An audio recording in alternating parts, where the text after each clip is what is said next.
안녕하십니까, 변화국어입니다. 오늘 2025학년도 수능특강 문학 적용학습의 고전 3분 첫 번째 작품 천자를 이긴 아이 그리고 종놈이 상전을 속이다 작품 설명해 보도록 하겠습니다.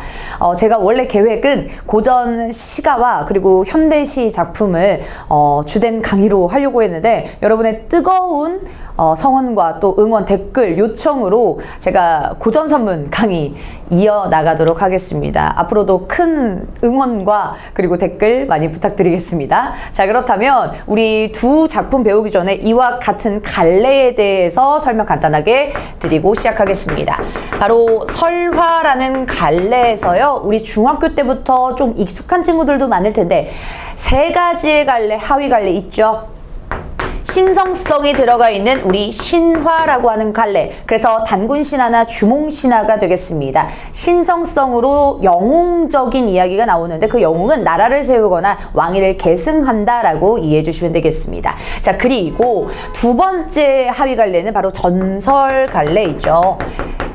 구체적인 증거물인 뭐 절이나 사찰이나 아니면 바위, 나무에 관련된 그런 갈래라고 생각해 주시면 되겠고, 자, 증거물도 없어요. 신성성도 없어요. 단지 흥미로운 이야기의 성격인 바로 마지막 민담까지 작품 들어가기 전에 이 세 가지의 이 특성은 정리를 해 주시는 것이 좋습니다. 오늘은요, 신화와 전설보다는 민담의 성격이 강렬한 두 작품 공부해 보도록 할 건데요. 그 흥미있는 이야기가 앞으로 어떻게 전해지느냐에 따라서 두 가지로 또 크게 나눌 수가 있습니다. 입에서 입으로 전해져요? 그렇다면 구비문학 혹은 구전문학이라고 얘기를 하죠. 자, 그런데 입에서 입으로 전해지지 않고 글로 남겨서 지금까지 전해진다면 바로 그것은 문헌설화, 기록문학이 되겠습니다. 자, 그런데 이러한 두 가지의 영역이 지금 1번 작품에 각각 나와 있습니다. 천자를 이긴 아이는 구비문학의 성격인 민담 작품이고요. 그리고 문헌설화의 성격인 종놈이 상전을 속이다까지 오늘 같이 공부를 해볼 거니까요. 두 가지의 차이점도 꼭 기억을 해 주셔야 되겠습니다. 자, 그렇다면 본격적으로 천자를 이긴 아이부터 설명해 보도록 하겠습니다. 천자를 이긴 아이, 이름에서부터요, 이 천자, 중국 황제를 아이가 이겼대요. 더 쉽게 어른을 아이가 이겼대요. 그러한 구조를 띠는 우리 천자를 이긴 아이, 우리 설화 중에 구비문학의 성격이 어디 부분에 들어가 있는지, 그리고 이러한 이야기 구조의 특성이 무엇인지 좀 공부를 해보도록 하겠습니다. 앞부분 줄거리부터 분석해 보도록 하겠습니다. 중국의 천자라는 인물 나와 있는데요. 우리 오늘 고전 산문 첫 시간이니까 제가 한 번만 얘기하도록 하겠습니다. 천자는 하늘의 아들, 즉 천재의 아들이라는 그런 호칭인데요. 대부분 고전 산문에서 중국 황제를 뜻할 때, 칭할 때 바로 천자라는 단어를 씁니다. 그래서 우리는 앞으로 천자라는 단어 보면요, 중국 황제라고 이해를 해주셔야 되겠습니다. 조선의 임금은 대놓고 임금 혹은 왕 이런 식으로 구현이 되니까 여러분이 천자라는 것을 따로 정리를 해 주시면 좋겠습니다. 자, 그렇다면 중국 황제는요, 권위가 어떻겠어요? 굉장히 높겠죠. 거의 최고의 권위라고 볼 수 있는 그 천자를 내세우면서 인물 캐릭터 설명을 해주는데요. 그 최고의 권위를 가진 중국 황제가 권위를 과시를 하기 위해서 목적은 요거예요. 조선의 인재가 있는지 시험한다라는 명목으로 어떤 미션을 하나 줍니다. 자, 그런데 그 목적이 중요합니다. 뭐요? 조선의 인재를 캐스팅하거나 등용하려고 된 것이 아니라 자신의 권위를 뽐내기 위해서 이 미션을 던진대요. 자, 그렇다면 이 목적 자체는 굉장히 세속적이겠죠. 그쵸? 자, 그래서 우리 중국 황제의 세속적 목적에 의해서 이 미션은 진행이 됩니다. 자, 조선에 인재가 있는지 어떻게 시험하는지 한번 볼게요. 중국 땅 전체를 덮을 바람막이 포장. 자, 중국 땅 지금도 너무 넓죠. 근데 그 어마어마한 땅을요, 덮을 바람막이 포장, 즉 바람막이 휘장이 필요하대요. 휘장이라고 한다면요, 우리 쉽게 말하면 지금으로 따지면 커튼? 네, 그 정도로 의미를 이해해 주시면 되겠죠. 그럼 중국 땅을 덮을 커튼. 와, 어마어마하겠네요. 그리고 두 두만강 물을 담을 가마를 바치라. 두 가지 미션 줍니다. 뭐요? 포장과 가마. 이 두 가지를 요구를 합니다. 요구사항이죠. 근데 일반적인 포장 아닌 거 아시고, 그리고 그 가마도요, 어떻게 해요? 두만강 물이 어마어마할 텐데 그걸 담을 수 있는 가마를 바치라 라고 요구를 합니다. 가능합니까? 아니죠. 불가능한 미션을 줍니다. 자, 그래서 불가능하고 실현 어려운 그런 과제를 줍니다. 왜 그런다고요? 목적이 뭐라고요? 자신의 권위를 과시하기 위해서. 자, 불가능한 미션을 주는데 어떻게 되나 한번 봅시다. 명을 내립니다. 조정에서 해결을 찾지 못해서 임금님이 근심한다는 소식을 듣습니다. 자, 그 전에 우리 보세요. 명칭 달라지죠? 황제와 임금 나눕니다. 그래서 이때 임금은 누구요? 그때의 조정은 누구요? 맞습니다. 바로 조선의 정부, 그리고 조선의 임금이 되겠습니다. 자, 해결책을 찾지 못해요. 문제가 발생하죠. 근심한다는 소식을 듣고 의외의 인물인 정승의 아들인 우리 12살배기 아이가 임금님을 찾아가 봅니다. 자, 그러니까요. 지금 문제가 발생해요. 근데 그 문제를 해결하기 위해서 의외의 인물, 바로 굉장히 어린 인물인 12살 배기 아이가 뜻밖의 인물로 등장을 합니다. 12살 배기면 지금 따지면 초딩이잖아요. 잼민이 5학년. 그 5학년이 임금님 찾아가가지고 자기가 풀 수 있다고 합니다. 어떻게 되는지 한번 볼게요.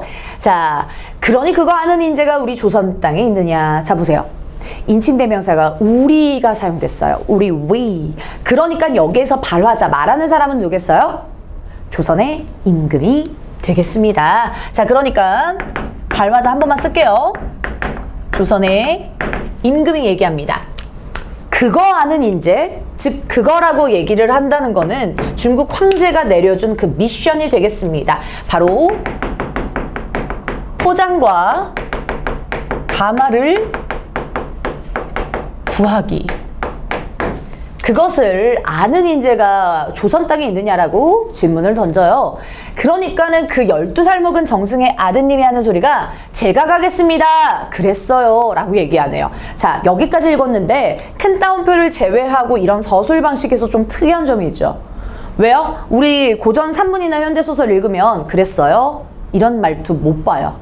그랬습니다. 혹은 그랬다. 이런 식으로 딱딱 끊습니다. 즉 비격식체가 사용되지 않고 격식체가 사용되는데 지금 그러니까는 뭐 이런 표현들이 사용하고 있고요. 그리고 그랬어요 라고 이런 표현들이 사용하고 있네요. 제가 앞서서 설명드린 대로 우리가 글로 전해지는 글과 그리고 또 입에서 입으로 정착된 그런 문학들이 있을 때 이건 어떤 문학이라고요? 맞습니다. 구비 문학의 특징이 되겠습니다. 구비 문학의 특징이죠. 어떠한 특징이 보여요? 우리가 말하는 투는요, 구어체라고 얘기를 하죠. 그리고 그러니까는 이런 식으로 해서 우리 입버릇 있잖아요. 우리 K 대한민국의 입버릇. 요즘에는 아니 뭐 요런 입버릇 있죠. 아니 그니까 아니 막 이러면서 입을 시작하잖아요. 그런 것들처럼 여기서는 그러니까 라는 대화하듯이 하는 문체, 즉 입말이라고 보겠습니다. 입버릇이요. 자, 그래서 이러한 부분들이 구비문학 또 구전문학의 특징이라고 보시면 되겠습니다. 자, 그래서 12살 먹은 아드님이 뭐라고 하는지 제가 가겠습니다라고 하는 의지를 보여줘요. 자, 그러면 가마를 얼마나 크게 구워주랴, 아니면 그러면 표장을 얼마나 크게 해주랴 라고 나옵니다. 자, 그러니까 우리 조선의 임금이 요청을 하죠. 뭐요? 가마와 또 포장. 중국 황제가 요구한 이거 얼마나 해줄까? 서포트 해줄게. 이런 얘기가 되겠죠? 자, 그러니까는 뭐예요? 우리 조선의 임금은 조력을, 도움을 제안하고 있습니다. 자, 그런데 여기서도요, 우리 임금이 말할 때, 뭐 가마 얼마나 필요해? 그리고 뭐 포장 어쩌고저쩌고 이렇게 자연스럽게 말하는 것이 아니라 굉장히 리듬감이 느껴지죠? 마치 유사한 통사구조, 유사한 문장구조가 반복되고 있습니다. 그렇죠? 자, 그렇기 때문에 우리 이러한 표현은요, 유사한 통사구조 반복 대구법이라고 볼 수가 있겠고요.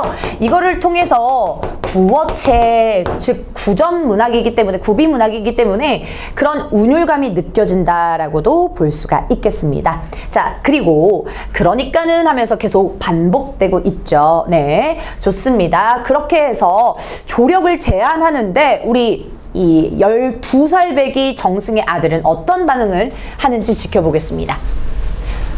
가마도 싫고요, 포장도 싫고, 자 하나하고 주발 하나하고만 주십시오 라고 임금께 말씀을 드리죠. 대답을 합니다. 자, 우선 가마도 싫고 포장도 싫고 라고 해서요, 지금 조력을 거절을 하죠. 그런데 새로운 제안을 합니다.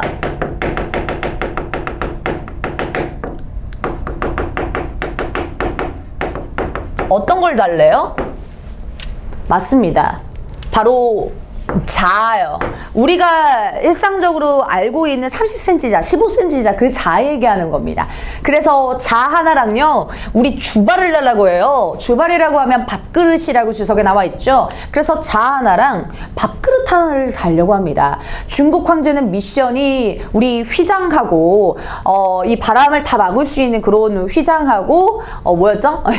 예, 가마를 달라고 했었는데 요 두 개를 어처구니없이 달라고 하네요. 뒤에서 반전이 일어나겠죠? 가볼게요. 그랬어요. 구어체 계속 반복되고 있고요. 자, 그래서 그거를 참 다 임금께서 해주시니까 그거를 이 도포 소매 하나 넣어가지고 중국에 건너갔어요. 그래, 중국을 건너가 중국 천자한테로 들어서니까는 이라고 나와 있습니다. 자, 지금 우리 말투를 먼저 한번 볼게요.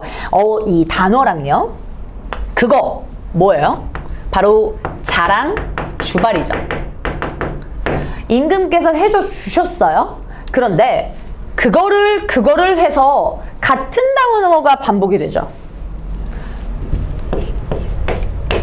그리고요, 이 도포 소매 안에, 옷 소매 안에 넣어가지고 중국을 건너갔다라고 얘기했는데, 그러면 중국을 건너갔다고 해서 얘기 끝났는데 또 중국을 건너가라고 또 반복되네요.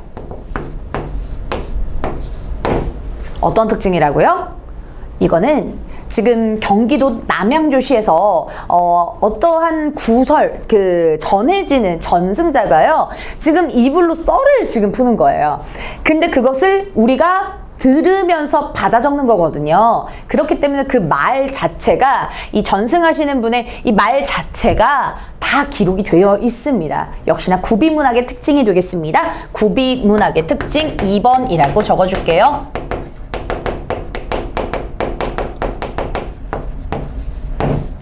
어떤 표현이 좋을까요? 맞습니다. 동일하거나 비슷한 표현이 사용되는 거 맞나요? 네. 동일하거나 유사한 표현에 반복이 들어갑니다. 우리 말하다가도 저도 마찬가지지만 말하다가도 똑같은 말을 하잖아요. 그래서 그게 아니고 하면서 똑같은 말 되풀이 하듯이 이런 식으로 자연스럽게 말하는 부분들을 적어 놓은 겁니다. 자, 그런데 우리 소설 혹은 산문을 구성하실 때는 이렇게 내용도 중요하지만 서술상의 특징이 굉장히 중요하다라는 점, 서술상의 특징 중에 전개 방식이 중요한데요. 바로 중국을 건너갔어요, 이런 부분들 주목하면 뭐가 이동이 됩니까? 우리 천자를 이긴 아이, 즉 12살 배기 아이는 어디에 있었죠? 조선에 있었죠. 근데 중국을 건너갔대요. 뭐의 이동이 나옵니까? 여러분 잘 알고 있는 공간의 이동 나오죠. 자, 그래서 여기서는 공간의 이동의 전개의 흐름 나오고요. 조선에서 중국으로 갔다 라는 거 참고로 해주시면 되겠습니다. 자, 아무튼 중국을 12살짜리 우리 정승의 아들이 여기 중국을 건너왔습니다. 천자 앞에서 들어갔대요. 조선서 들어온 사신입니다. 사신은 여러분 아시죠? 우리 지금으로 따지면 외교관이라고 생각을 해주시면 되겠죠. 아뢰니 그러냐? 라고 해요. 누구일까요? 맞습니다. 여기 한 번만 쓸게요. 발하자. 우리 12살배기 정승의 아들. 그리고 천자가 되겠습니다. 중국 천자요. 가보겠습니다. 그러면 내가 첩서를 내린 걸 알고 왔느냐라고 얘기했는데 첩서 주석에 달려있죠. 공적 문서라고요. 더 쉽게 이해하려면 공지겠죠. 야, 너 공지사항 보고 왔어? 이러면서 너 공지 내린 거 내가 공지 내렸는데 그거 보고 왔니? 이렇게 질문을 한 거죠. 아이한테요. 예, 알고 왔습니다. 그러면 뭐를 해가지고 왔느냐? 가마, 궈 가지고 왔느냐? 라고 했는데 궈 가지고 왔느냐가 계속 반복되죠. 얘가 구워라고 보시면 되는데 진짜 불에 굽는 거 아니고요. 뭐 짜왔냐? 혹은 만들어 왔냐? 이렇게 이해해 주시면 되겠습니다. 자, 그래서 가마 짜왔어? 만들어 왔니? 라고 물어봤더니 예, 그럼 포장도 해 가지고 왔느냐? 예, 그러면 가지고 들어와라 라고 얘기하네요. 우선 천자 앞으로 가야 되죠. 그래서 만들어 오지 않았는데도 불구하고 예 라고 답변하고 있는 겁니다. 알겠죠? 천자 앞까지 가야 되니까요.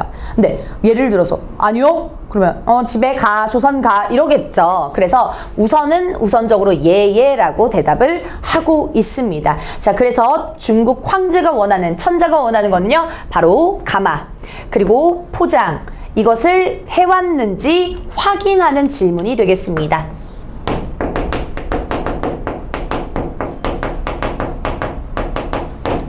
자, 그거에 대한 답변을 한 12살 배기 정승의 아들이 그러면 가지고 들어오너라 라고 하는 천자의 마음을 듣고요. 이 도포소매에서 자 하나랑 주발 하나를 내놔줬어 라고 얘기를 하네요. 자, 근데 여기 부분도 참 특이해요. 서술 방식. 일단 자랑 우리 그릇 가져온 건 알겠어요. 자, 근데 표현 방식이, 서술 방식이 내놓아줬어 라고 얘기를 하네요. 갑자기 반말을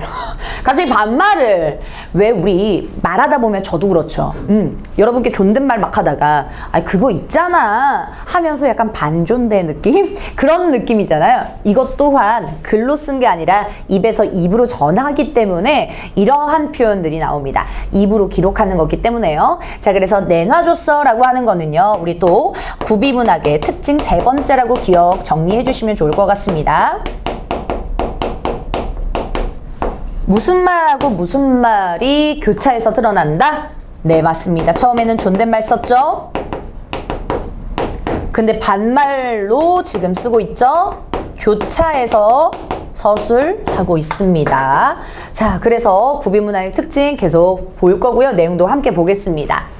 그래, 이걸로 어떻게 두만강을 제치며 이 바람을 막느냐? 라고 의문을 가지죠. 저 같아도 의문 던질 것 같아요. 자, 여기에서 대명사 되게 많이 나오는데 얘들아, 지금 이걸로 라고 했을 때 우리 포장이 아니라 지금 자랑 가마가 아니라 우리 그릇인 주발이 되겠습니다.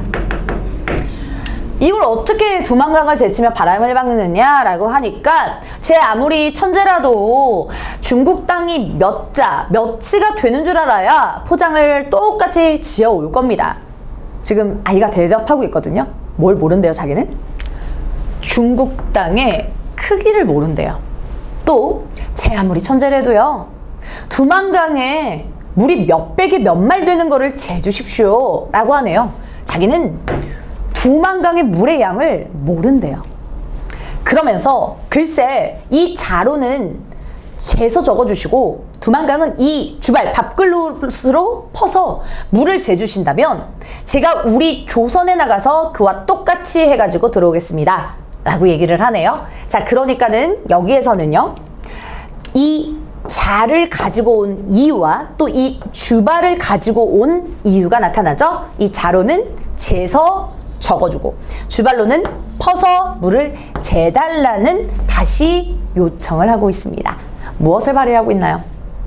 맞습니다. 지혜를 발휘하고 있죠. 자, 그래서 지혜를 발휘하면서 되게 논리적으로 반박하고 논리적으로 말하는 방식을 취하고 있습니다. 논리적 말하기. 그래서 우리는 이것을 논리적으로 반박한다 라고 해서 논박이라고도 합니다. 논리적 반박이요. 그래서 우리 논리적 말하기로 인해서 뭐예요? 천자가 굉장히 뜨끔했겠죠. 이런 지혜로운 12살의 아이한테서요. 그러니까 천자가 무릎을 딱 치면서 아, 조선에 인재가 있구나. 조선도 인재가 있구나 하면서 깨달음을 얻습니다. 그리고 그때 벼슬을 줬다는 거예요. 라고 마무리가 되는 우리 민담 설화입니다. 자, 그런데 여기에서 천자가 무릎을 탁 치는 그런 이유를 물어볼 수 있겠거든요. 그 이유가 뭘까요? 자신이 틀렸다라는 것을 알고 있다라는 겁니다. 그래서 자신의 모순을 깨달고 있는 장면이에요. 바로 논리적인 말하기를 이용해서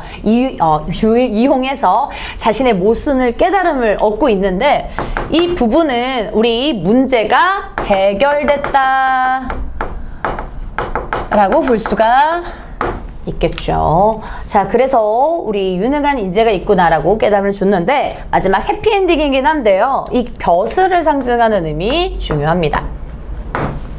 자, 해피엔딩 맞아요. 설화는 대부분 해피엔딩이죠. 하지만 여기에서 그 해피엔딩의 결말, 그 다음에 결실은요. 바로 국가를 세우거나 아니면 왕위를 계승하거나 그런 부분은 아닙니다. 어느 정도의 벼슬 할당량, 즉 세속적 가치를 줬다라는 것이 특징입니다. 그래서 여기서는요. 세속적 가치를 부여를 하면서 행복한 결말로 이어진다라는 것이 특징입니다. 자, 이것을 왜 이렇게 강조하냐면요. 신화, 우리 주몽신화나 아니면 단군신화를 보면 나라를 세우거나 나라를 일으킨 그러한 결말로 끝나는데 여기서는 그렇지가 않죠. 그렇기 때문에 두 갈래에 대한 차이점이라고 볼 수 있겠습니다. 작자미상의 천자를 이긴 아이고요. 왜 작자미상이냐 함은 바로 전승자, 이 구술자는 전해지는데요. 이 작가는 정해지지 않는다라는 것이 특징입니다. 제가 그래서 80년대 경기도 남양주에서 어떠한 분이 지금 이 이야기를 전달하고 있고 전승하고 있는 분이다. 근데 그 분이 창작하신 건 아니다라고 앞에서 말씀드렸습니다. 그걸로 이해해 주시면 될 것 같습니다. 자, 그렇다면 뒷부분 가면서 정리해 보도록 할게요. 작자미상의 천자를 이긴 아이는요. 바로 아이 지혜담으로 분류되는 이해입니다. 아이 지혜담은 어른이 제기한 온당치 않은 주장이나 요구를 슬기로운 재치 있게 해결한다는 내용으로 되어 있고요. 전국적으로 발견되는 이야기 유형입니다. 자, 그래서 아이 지혜담에서 아이와 어른 대결은 주로 밑줄 칠게요. 언어를 통한 지적 대결로 승부가 갈립니다. 왜요? 당연히죠. 물리적으로 차이가 있는데요.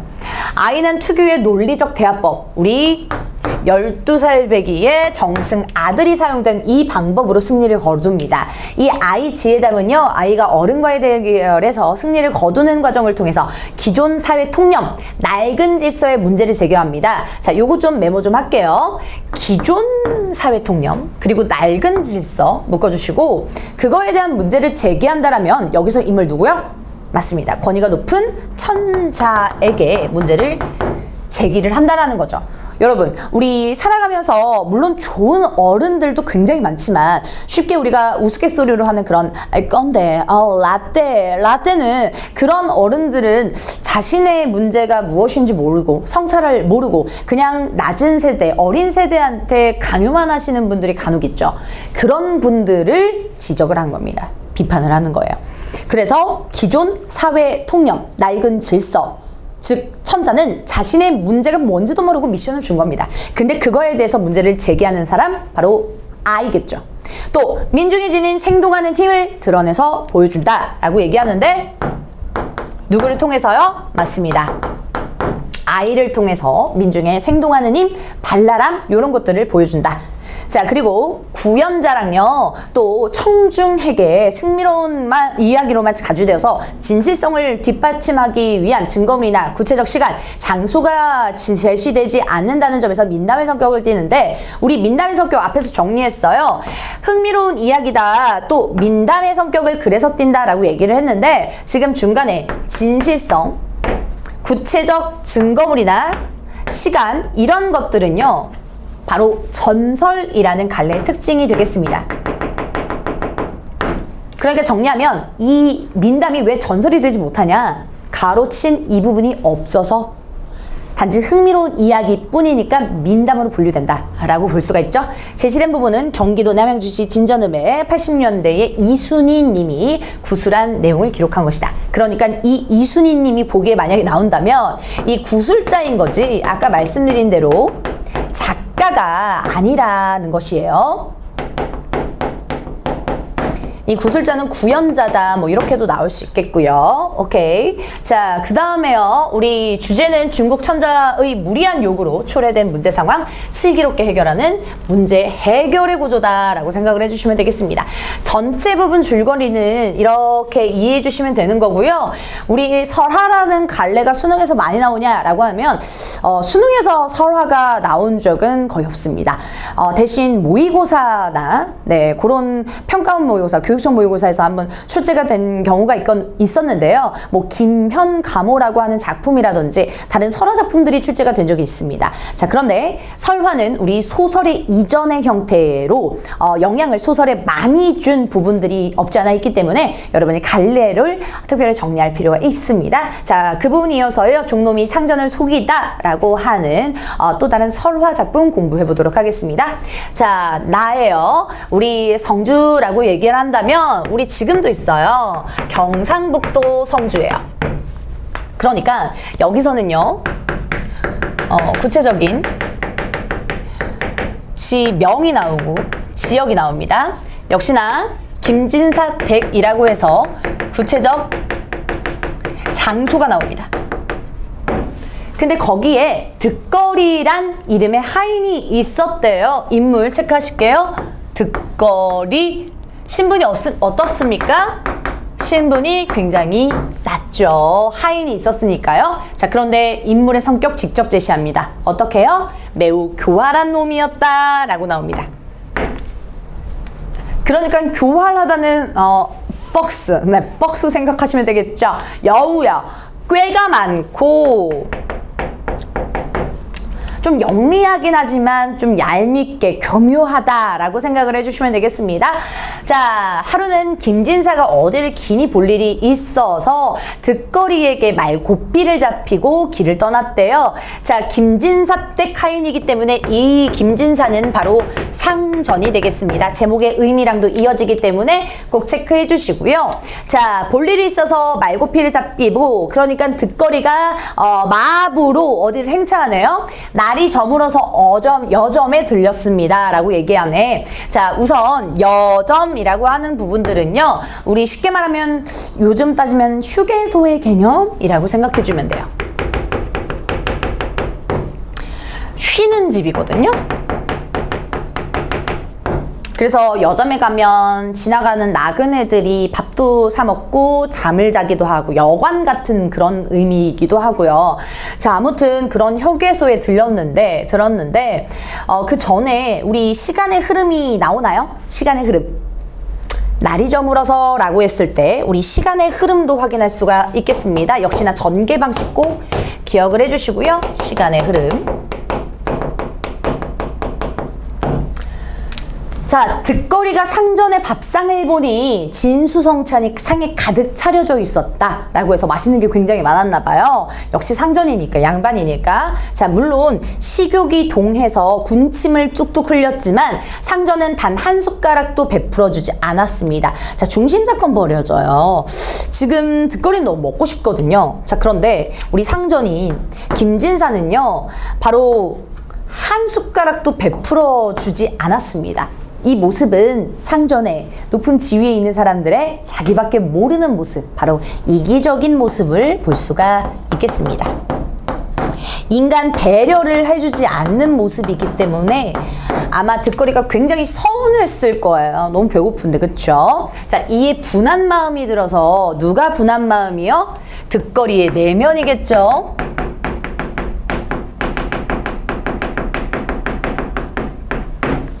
분했대요.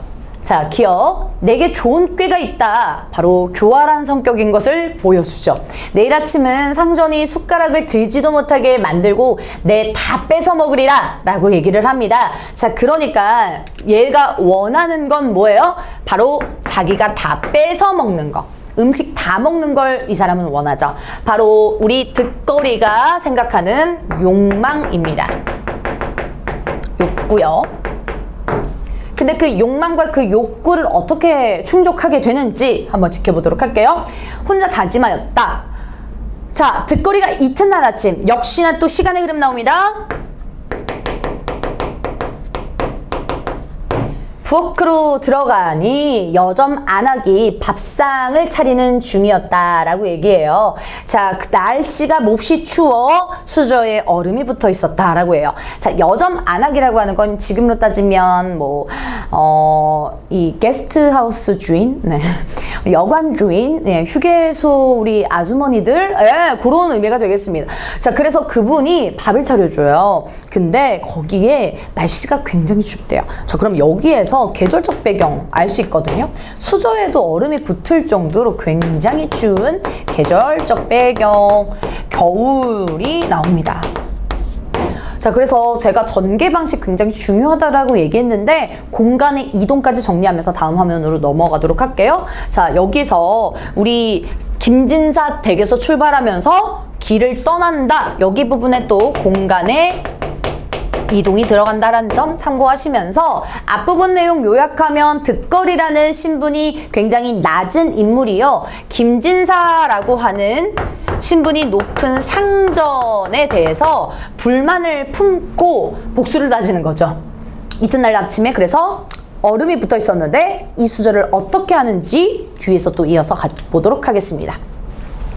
니은 우리 샌님은 수저가 차면 잡수치 않고 역정을 몹시 내시니 아무래도 뜨겁게 해야겠소 라고 얘기해요. 자, 그러니까 이 사람 뭐하고 있어? 뜨겁게 해야겠대. 그리고 이 샌님, 즉 이 김진사가 상전이 수저가 차면 잡수치 않고 역정을 몹시 낸다. 김진사 이런 말 한 적 없어요. 막, 난 숟가락이 무조건 따뜻해야 돼. 막 이런 부분 없단 말이에요. 거짓말 치고 있는 거예요. 그쵸? 굉장히 거짓말을 자유롭게 해요.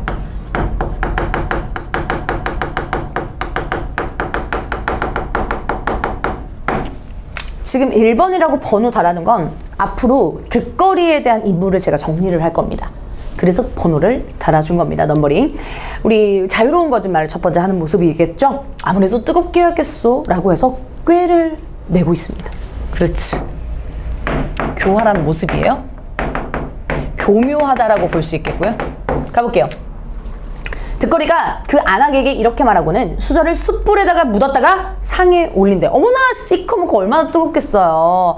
드럽기도 하고 너무너무 뜨겁겠죠. 자, 근데 이것을 상에 올렸더니 김진사 상전은 상을 받아놓고 앉아 숟가락을 들다 뜨거워서 저도 모르게 소리쳤습니다. 아이, 득어라! 이렇게 해요. 득어라는 여기에서 뜨겁다라는 의미로 김진사가 쓰는 건데요. 바로 여기서는 두 가지 의미가 있습니다. 어떤 의미인지 읽어보고 정리를 해볼게요. 그때 마침 득거리가 옆에서 시중을 섰도가 잽싸게 예, 득거리 여기 있습니다요 하며 삼장의 밥상을 들고 퇴마로 날아서 날름 먹어치웠대요. 의도한 바인 겁니다. 일부러 지금 숯불에 담궈놓고 일부러 잘못 들은 척하는 거죠. 그러니까 이때의 득어라는 의미는요, 중의적 표현을 가지고 있다라고 볼 수가 있어요. 김진사는요, 원래 뜨거라 라고 표현을 한 거거든요. 뜨거워라. 놀란 거예요. 우리도 뜨거운 거 먹거나 만지면 아, 뜨거! 이렇게 하잖아요. 그렇게 한 거예요. 자, 근데 이 득거리는 뭐예요? 득거라! 득거리야! 이런 식으로 자신을 호명하는 줄 알고 착각한 거예요. 근데 진짜 착각 아니고요. 착각한 척을 한 거죠. 자, 요거는 발음이 비슷해서 벌어진 현상입니다. 그래서 우리는요, 요런 것들을 발음의 유사성이라는 표현을 씁니다. 발음이 비슷하다고요. 쉽게 말씀드리면 랩, 힙합에서 라임 맞추잖아요. 비슷한 발음으로 인해서 그겁니다. 라임을 맞춰서 근데 어떤 효과를 낼까요? 바로 웃음을 유발하죠. 웃기게 해요. 우리 그러면 문학에서 웃음 유발되면 무슨 성이라고 배우죠? 해학 맞습니다. 해학성이라고 부릅니다. 자, 그래서 이런 것들로 우스꽝스럽게 유발을 합니다. 그때 마침 득거리가 그래서 잽싸게 일부러 그러는 거죠. 득거리 여기 있습니다요 하면서 테마로 나서 날름 먹어치웠다. 여기서부터 여기까지만 밑줄 칠게요. 자, 요 부분은요 일부러 잘못 들은 척을 한 겁니다. 그래서 발음의 유사성을 활용하여서 욕구를 충족했어요? 못 충족했어요? 욕구를 충족했죠.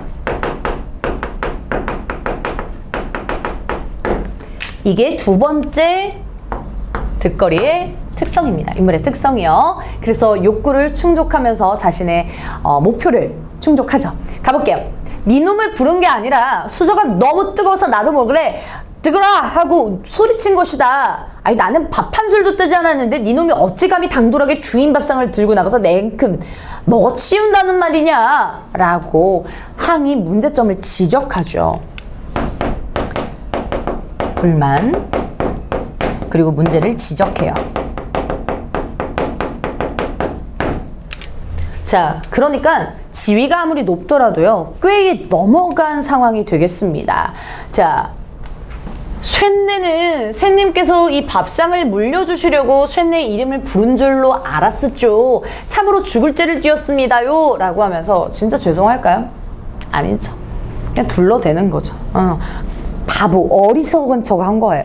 자, 그러니까 이때 호칭 좀 정리할게요. 쇠뇌는 자신을 낮추는 말이에요. 쇠님은 바로 그 앞에 김진사 상전이 되겠습니다. 그래서 쇠뇌 이름을 부른 줄로 알았습죠 라고 해서 뭐예요? 거짓말을 또 자유롭게 하네요. 변명을 하죠. 참으로 죽을 죄를 지었습니다. 반성 전혀 안 하는데 꾀로 교묘하게 넘어가는 겁니다. 어린 서운은 척을 합니다. 순진한 척을 하죠. 가볼게요. 상전은 여점 안악을 불렀어요. 넌 어찌하여 내 수저에 불을 달구어 놓고 왔느냐? 라고 하면서 오해를 제대로 하고 있어요. 상전은 안악에 대해서 오해를 하고 있습니다. 그렇죠? 얼마나 안악 억울할까요? 그랬더니 안악이 말합니다. 쇠뇌가 한 짓이 아닙니다. 나리떼카인 바로 저 득거리요.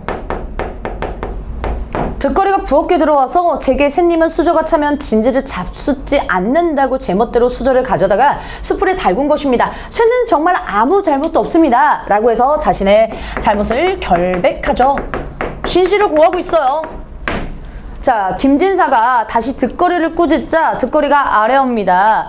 자, 쇠뇌는 수저에 얼음이 얼어붙어 있길래 차서 들지 못하시겠다 싶어서 불에 쬐어 녹여 나리께서 잡수기 편하게 하려고 하는 것이었습니다. 역시나 다시 한번 변명을 하고 있네요. 거짓말을 둘러대고 있습니다. 이처럼 죄를 짓게 될 줄 몰랐습니다. 똑같이 어리석은 척, 순진한 척 하고 있네요. 김진사는 더 어찌할 도리가 없었다라고 했어요. 저렇게 사과를 하는데 얘가 그냥 뭐라고 더 할 수가 없다는 거예요. 그러니까 높은 지위에 있어도 저렇게 바보처럼 당할 수 있다. 그런 부분들을 보여주죠. 자, 밥상을 종놈에게 빼앗기고 다시 한 상을 차려 먹을 수밖에 없었다. 라고 해서 자, 문제를 받고 이 다시 한 상을 시켜서 먹을 수밖에 없었다. 라고 해서 체념을 하고 있는 부분입니다. 그리고 나서 다시 길을 떠나서 시별이를 갔습니다. 또 뭐의 이동 나와요? 공간의 이동 나오죠? 김진사는 갑자기 목이 심이 말라 종놈에게 돈을 주고 술을 사오도록 하였습니다. 득거리는 술을 사오다가 저도 마시고 싶은 생각이 불쑥 일어났대요. 욕망 또 나오죠. 하고 싶은 게 진짜 많아요. 욕구, 욕망이 나옵니다. 욕구만 쓸게요. 그래서 길에 한참 서서는 손가락으로 술을 휘저었습니다. 너 지금 뭐 하는 짓이야? 라고 했더니 콧물이 술에 떨어져 꺼내지 않을 수 없기에 이렇게 건져내고 있습니다요. 라고 얘기하네요. 더러워. 근데 진짜 콧물이 들어갔을까요? 아니죠. 그냥 자기 멍청한 척 바보인 척 하는 거예요. 그래서 콧물이 어딨지? 막 이렇게 하는 거예요. 예, 지금 꾀를 부리고 있는 거죠. 자, 그러니까 이 미음 부분은요, 어떻게 해요? 억지를 쓰고 있다라고 볼 수가 있겠습니다. 우리 인물의 특성, 네, 뭐 세 번째, 뭐 네 번째인가요? 세 번째, 네, 요거는 뭐 번호는 차례대로 달아주시고, 얘는 억지 쓰기를 하고 있다. 라고 볼 수가 있겠습니다. 예. 그래서 이거 뭐 어떻게 건져내요? 말면서 꾀를 또 부리고 있죠. 김진사는 구역질에 나서 에이 더러워 하면서 난 안 마신다. 니놈이 실컷 처먹어라 라고 소리를 질렀대요. 역시나 마지막에도 득거리에 욕구가 충족되고 있는 모습입니다. 눈 뜨고 코 베었죠. 당했죠. 그래서 역시나 종놈이 상전을 속이다는요, 작자 미상의 설화 작품이라는 거. 하지만 요거는 즉 우리 천자를 이긴 아이처럼 구어체를 사용하나요? 아니죠. 우리가 평소대로 많이 봤던 뭐 멀었다, 였다 이런 식으로 다로 끝나고 있어서 격시체를 사용했다라고 볼 수가 있겠는데, 요 부분들은 요체, 해요체가 아니라요.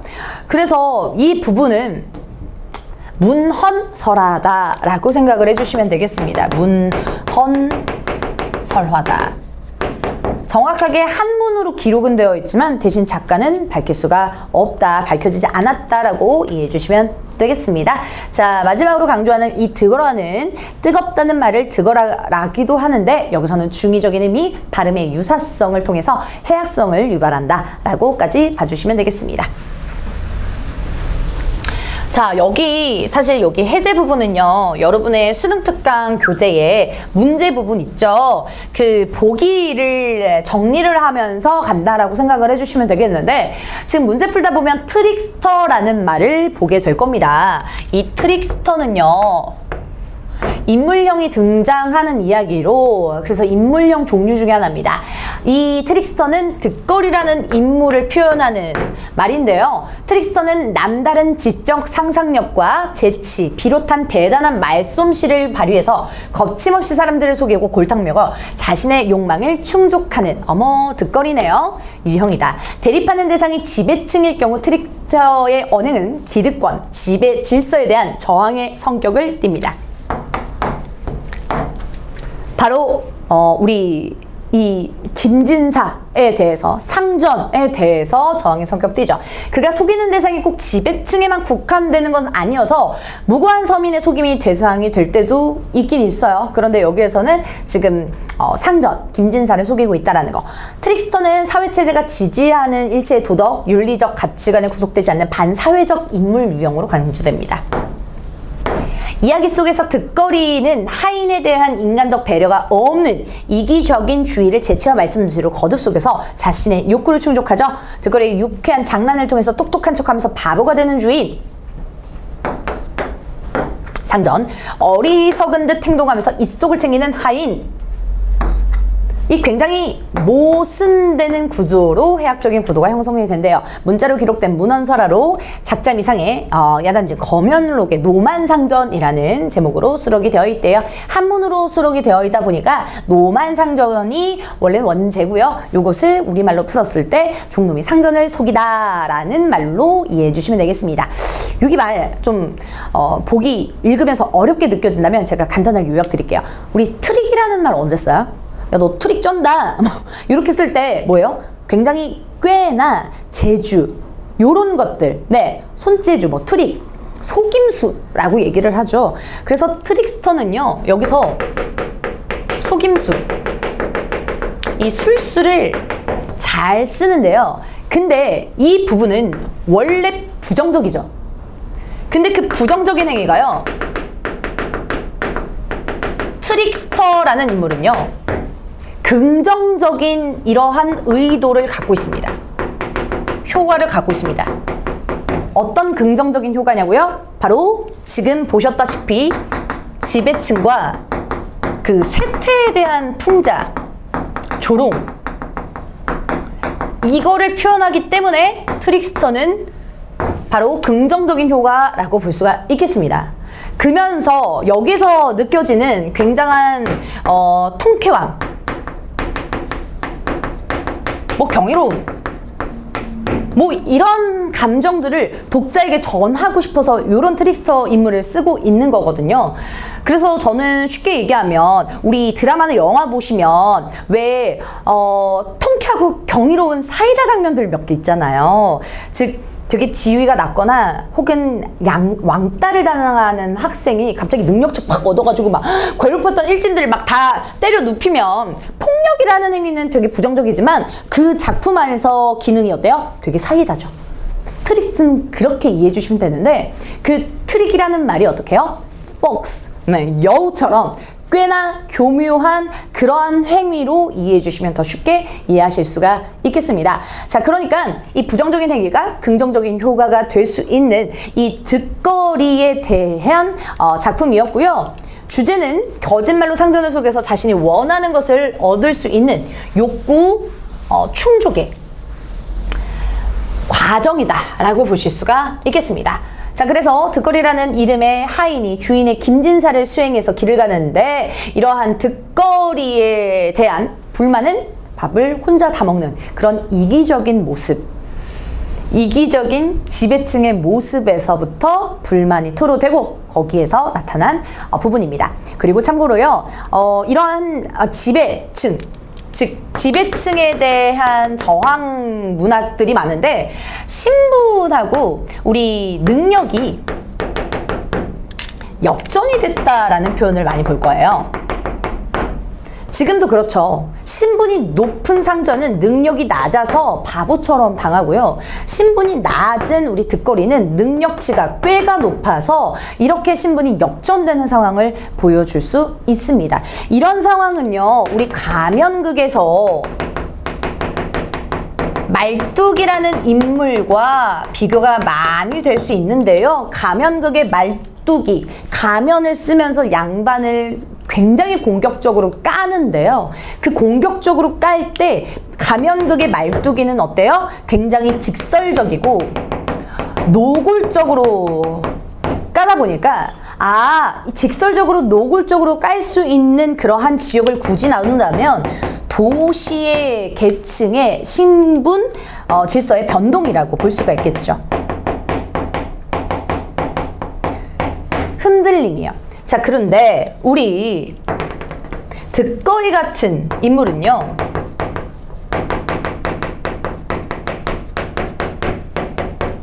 직설적이고 노골적이잖아요. 막 어리숙한 척 하잖아요. 제가 쇳내가 막 이러잖아요. 그러니까는 되게 교묘하고 교활하게 진짜 뭔가 막 애매모호하게 기분 나쁜 그런 걸로 비판한단 말이에요. 그래서 아직까지는 이런 농촌 현실에서는 양반의 지위가 아직 굳건한, 네, 하지만 그 능력치가 비판받아야 마땅한 그런 이기적인 모습을 교묘하게 비판한다라고 보시면 되겠습니다. 자, 그래서 우리 농촌에서의 신분 질서가 또 변동되는 모습이 보일 수 있는 인물로 비교할 거고요. 그리고 마지막으로 정리하고 마무리할게요. 욕구 충족에 있어서 소극적이냐, 적극적이냐, 이런 식으로 해서 또 보기를 출제하면서 물어볼 수가 있습니다. 욕구 충족이 소극적인 거는요, 자신의 실수를 감추는 것이 욕구 충족의 내용이라고 볼 수가 있어요. 무슨 얘기냐면 제가 여러분의 스마트폰을 깨뜨렸다고 칩시다. 액정이 나갔어. 그래서 내가 욕구를 막 충족할 때 거짓말을 둘러내는 거죠. 거짓말을. 어떻게 해요? 이거 내가 아니야. 실수 숨기려고. 내가 안 그래서 저절로 깨졌어. 이렇게요. 자, 하지만 우리 득거리는 실수를 감추자라는 의도가 아니죠. 뭐예요? 자신의 욕구를 원하기 때문에.